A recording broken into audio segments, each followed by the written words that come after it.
পুরো পৃথিবী জুড়ে চলছে তৃতীয় বিশ্বযুদ্ধের উত্তেজনা, আর এরই মধ্যে আমাদের হাতে এসেছে গুরুত্বপূর্ণ আপডেট আন্তর্জাতিক সংবাদ। ইসরায়েলের বিরুদ্ধে মুসলিম উম্মাহকে ঐক্যবদ্ধ হওয়ার আহ্বান খামেনির। এদিকে গাজার একমাত্র ক্যান্সার হাসপাতাল গুঁড়িয়ে দিল ইসরায়েল। আরও জানাবো, ইরানে হামলা চালালে যুক্তরাষ্ট্রের ভয়ঙ্কর পরিণতির হুমকি খামেনির। এদিকে উত্তাল তুরস্ক, চাপে এরদোগান। সব শেষে জানিয়ে দিব, চতুর্থ দিনেও বিক্ষোভে উত্তাল ইসরায়েল। শুনছিলেন হাতে পাওয়া গুরুত্বপূর্ণ আপডেট আন্তর্জাতিক সংবাদের শিরোনাম, এবারে বিস্তারিত। তবে তার আগে অনুরোধ রইল, ভিডিওটিতে একটি লাইক দিন এবং কমেন্ট করে জানিয়ে দিন ভিডিও সম্পর্কে আপনার মূল্যবান মতামত। আরও জানিয়ে দিন ভিডিওটি কোথা থেকে দেখছেন বা কোন জেলা থেকে দেখছেন। ইসরায়েলের বিরুদ্ধে মুসলিম উম্মাহকে ঐক্যবদ্ধ হওয়ার আহ্বান ইরানের সর্বোচ্চ ধর্মীয় নেতা খামেনির। গাজায় ইহুদিবাদী ইসরায়েলের আগ্রাসন পুনরায় শুরু হওয়ার তীব্র নিন্দা জানিয়েছেন ইরানের সর্বোচ্চ নেতা আয়াতুল্লাহ আলী খামেনি। তিনি বলেন, এই আগ্রাসন অত্যন্ত বড় ধরনের অপরাধ ও বিপর্যয়কর। মুসলিম উম্মাহকে সব মতভেদ ভুলে এ অপরাধের বিরুদ্ধে ঐক্যবদ্ধভাবে রুখে দাঁড়ানোর আহ্বান জানান তিনি। ইরানের সরকারি বার্তা সংস্থা ইরিনার উদ্ধৃতি দিয়ে তেহরান থেকে এএফপি শুক্রবার এ খবর জানায়।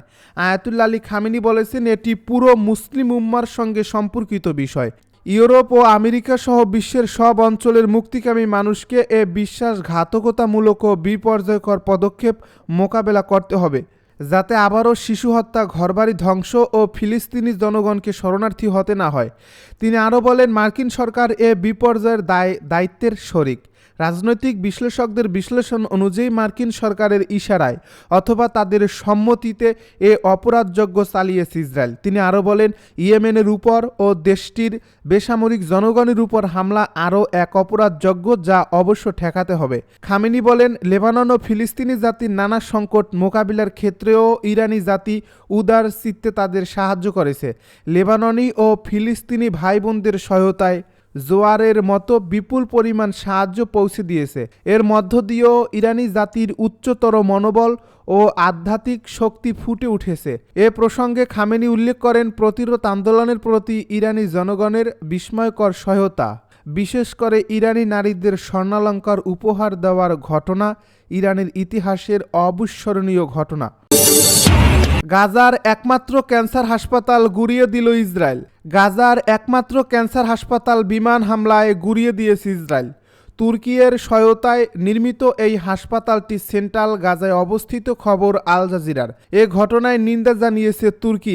দেশটির পররাষ্ট্র মন্ত্রণালয়ের পক্ষ থেকে এক বিবৃতিতে জানানো হয়, তুর্কি ফিলিস্তিনি মৈত্রী হাসপাতালটি ধ্বংস করায় তীব্র নিন্দা জানাচ্ছে আঙ্কারা। এ বিবৃতিতে বলা হয়েছে, গাজার হাসপাতালে হামলার মাধ্যমে ইসরায়েলের হিংস্র নীতি প্রকাশ পায়।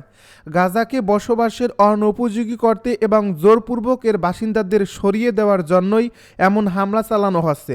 এ মন্ত্রণালয় আরও জানায়, ইসরায়েলের বেআইনি হামলা ও নিয়মতান্ত্রিক রাষ্ট্রীয় সন্ত্রাসবাদের বিরুদ্ধে দৃঢ় ও প্রতিরোধমূলক ব্যবস্থা নিতে আমরা আন্তর্জাতিক সম্প্রদায়ের প্রতি আহ্বান জানাচ্ছি। এদিকে শুক্রবার ইসলামিক ইউনিভার্সিটি অব গাজার মেডিকেল বিভাগও গুঁড়িয়ে দিয়েছে ইসরায়েল। প্রসঙ্গত, ইসরায়েলি হামলায় মঙ্গলবার ভোর থেকে বৃহস্পতিবার পর্যন্ত 506 জন নিহত হয়েছেন। এদের মধ্যে অন্তত 200 জন শিশু রয়েছে, আর আহত হয়েছে 909 জন। গাজার স্বাস্থ্য মন্ত্রণালয় খবর জানিয়েছে, যুদ্ধবিরতি ভেস্তে যাওয়ায় গাজার অনেক বাসিন্দা আবারও প্রাণ বাঁচাতে ঘরবাড়ি ছাড়ছেন, কারণ ইসরায়েল নতুন করে ব্যাপক বিমান হামলা ও স্থল অভিযান শুরু করেছে। ইসরায়েলি বিমান থেকে আবাসিক এলাকাগুলোতে লিফলেট ফেলা হয়েছে, যাতে উত্তরের বেইত লাহিয়া ও বেইত হানুন শহর, গাজা সিটির সিজাইয়া জেলা এবং দক্ষিণে খান ইউনিসের পূর্ব প্রান্তের শহরগুলোর বাসিন্দাদের সেখান থেকে সরে যাওয়ার নির্দেশনা দেওয়া হয়েছে। ইরানে হামলা চালালে যুক্তরাষ্ট্রের ভয়ঙ্কর পরিণতির হুমকি খামেনির। ইরানকে 2 মাসের আলটিমেটাম দিয়েছেন মার্কিন প্রেসিডেন্ট ডোনাল্ড ট্রাম্প। পরমাণু ইস্যুতে সমঝোতায় আসার জন্য দেশটিকে তিনি আলটিমেটাম দিয়ে একটি চিঠিও দিয়েছেন। এবার ইরানে হামলা হলে কঠোর পরিণতির হুমকি দিয়েছেন ইরানের সর্বোচ্চ ধর্মীয় নেতা আয়াতুল্লাহ আলী খামেনি। শুক্রবার আল জাজিরার এক প্রতিবেদনে এই তথ্য জানানো হয়েছে। খামেনি বলেন, ইরানের মুখোমুখি হলে মার্কিন হুমকি কোনো কাজে আসবে না। প্রেসিডেন্ট ট্রাম্প দেশটির বিরুদ্ধে সম্ভাব্য সামরিক পদক্ষেপের হুমকি দেওয়ার পর তিনি এ হুঁশিয়ারি দেন। এ টেলিভিশনে দেওয়া বক্তব্যে খামেনি বলেন, মার্কিন যুক্তরাষ্ট্র এবং অন্যদের জানা উচিত যে তারা যদি ইরানি জাতির ক্ষতি করে এমন কিছু করে তাহলে তাদের কঠোর চপেটাঘাত করা হবে। এর আগে মার্কিন প্রেসিডেন্ট ট্রাম্প বলেন, ইয়েমেনি বিদ্রোহী গোষ্ঠী হুতিদের প্রতিটি গুলি ইরানের আক্রমণ হিসেবে দেখা হবে। তার এই বক্তব্যের পর উত্তেজনা আরও বেড়েছে। এদিকে ইরানের পরমাণু ইস্যুতে বৈঠকে বসেছে যুক্তরাষ্ট্র ও ইসরায়েল। আগামী সপ্তাহের প্রথম দিকে হোয়াইট হাউসে ইরানের পারমাণবিক কার্যক্রম নিয়ে বৈঠক বসবে। এ বৈঠকের আয়োজন ট্রাম্প প্রশাসনের পূর্ববর্তী ইরানকে পাঠানো চিঠির পরে করা হয়েছে, যেখানে ইরানকে পারমাণবিক চুক্তিতে প্রবেশ করতে অথবা সামরিক কার্যক্রমের মুখোমুখি হতে হুমকি দেওয়া হয়েছিল। ইসরায়েলের স্ট্র্যাটেজিক অ্যাফেয়ার্স মন্ত্রী রন ডারমার ও জাতীয় নিরাপত্তা উপদেষ্টা তজাসি হানেগভি ওয়াশিংটনে প্রেসিডেন্ট ট্রাম্পের সিনিয়র উপদেষ্টার সঙ্গে বৈঠক করবেন। এ আলোচনায় মার্কিন ইরান পারমাণবিক আলোচনা ও ইরানের সাথে সম্পর্কিত আঞ্চলিক বিষয়ে গুরুত্ব দেওয়া হবে। উত্তাল তুরস্ক, চাপে এরদোগান। তুরস্কের প্রেসিডেন্ট রিসেপ তাইয়েপ এরদোয়ানের প্রধান বিরোধী ইস্তাম্বুলের মেয়র একরেম ইমামুলকে গ্রেপ্তারের ঘটনায় বিক্ষোভে উত্তাল দেশটি। বিক্ষোভের নিষেধাজ্ঞা উপেক্ষা করে ইস্তাম্বুলের সিটি হলের বাইরে টানা দ্বিতীয় দিনের মতো হাজার হাজার বিক্ষোভকারী পথে নেমেছেন।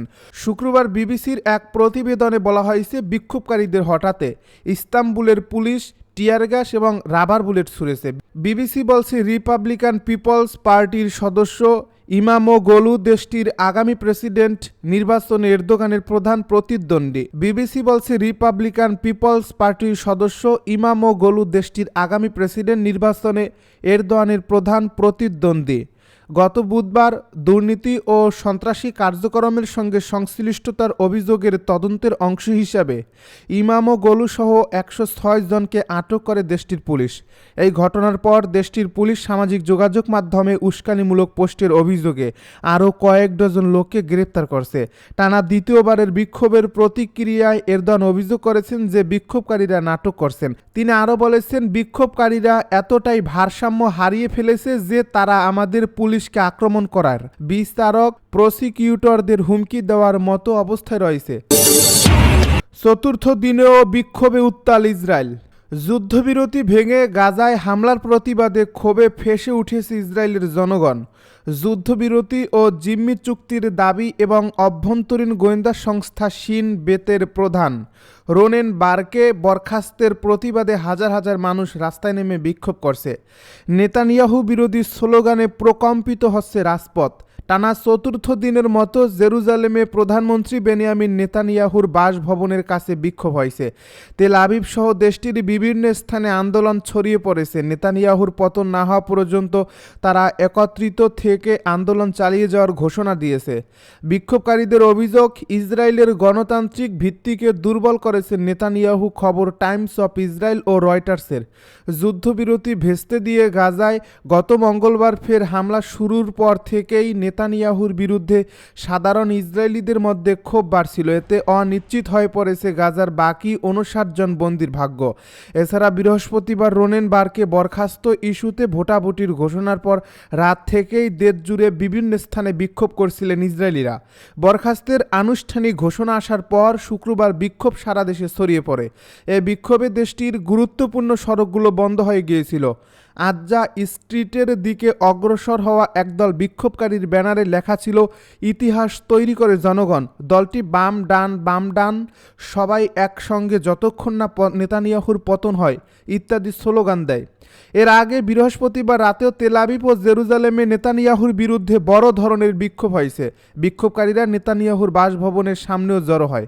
তাদের কেউ কেউ উত্তেজিত হয়ে ভাঙচুর শুরু করলে পুলিশের সঙ্গে ব্যাপক সংঘর্ষ হয়।